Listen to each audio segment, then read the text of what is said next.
obviously there's been a lot of talk in the last few years about a new He-Man movie. There was talk of Noah Centineo being involved. What are your thoughts on a new version of He-Man on the big screen? Excuse me. Well, I think the time is right to do it. I think if you look at a good, I guess a good way of looking at it in terms of like toys and stuff is the way that Transformers was such a huge success, and at the time I think with that it was seen as really they're making a Transformers film, but when you actually see, especially the first one, I think the sequels aren't particularly good, but the first one you're kind of like, oh my god, it's Transformers! Someone's actually made a Transformers movie. And I think obviously the rise of the MCU and the rise of other comic book movies that are kind of secondary characters, like look at the success of something like Shazam, where you can do all the action stuff and a bit of humor and a bit of lightheartedness, but also some serious stuff and some really, really good characters and a good story. And obviously the success of Thor, who's very similar to He-Man in many ways.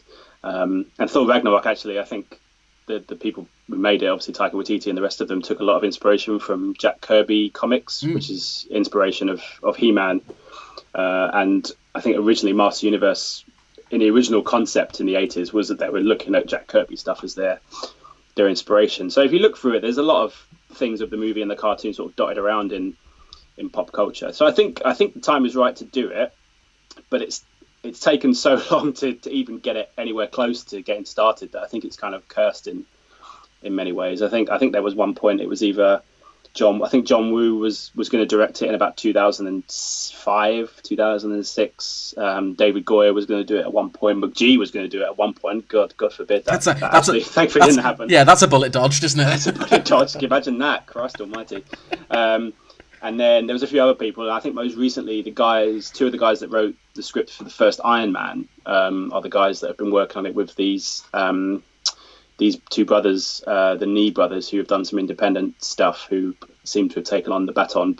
But it seems to have been delayed indefinitely now. And obviously, current climates, if they were anywhere close to shooting, they're obviously not going to be anywhere close to shooting. But they've cast...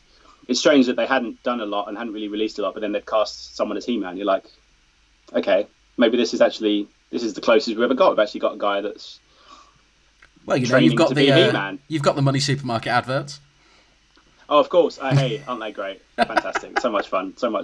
But the guy, Noah Centineo, the guy that was in, I think it's To All the Boys That Love Me on Netflix. Yeah, it's one of those Netflix rom-coms. Yeah. I think it's To All the Boys.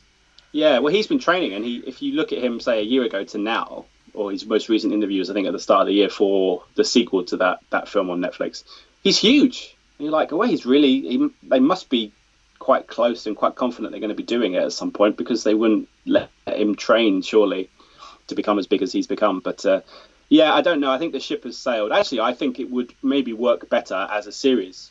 If you look at the success of something like The Witcher, for example, not that it's same to He-Man, but people seem to like those kind of shows if they can make it kind of like that, with a bit of splash of like Thor Ragnarok, just in terms of the color and the energy and the way that's kind of shot, and the Jack Kirby influence. If they could combine those two, I think you could make a really cool live action series, especially on Netflix, who rumor has it is potentially going to be financing the film or buying the rights off of, I think Sony have the rights at the moment, but they're looking at maybe co-producing with Netflix or making it so it goes onto Netflix or that kind of stuff. But I think a series, if you imagine a big TV series of Master Universe told over 6-10 episodes, I think that would go down pretty well with a lot of people on Netflix. Do you know what I mean? So there's space for it, but I don't know if sadly the boat has sailed now on seeing a new one. But we always have the original.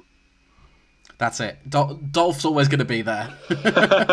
Well, we could have had the terrible. There was a planned sequel in the 80s after the film, which always struck me as strange, because the first one was a flop. But they were going to go and make another one with a surfer playing He-Man, and Skeletor playing a businessman being undercover as a businessman on Earth, and then striking at He-Man or something. That was allegedly the basis of the sequel.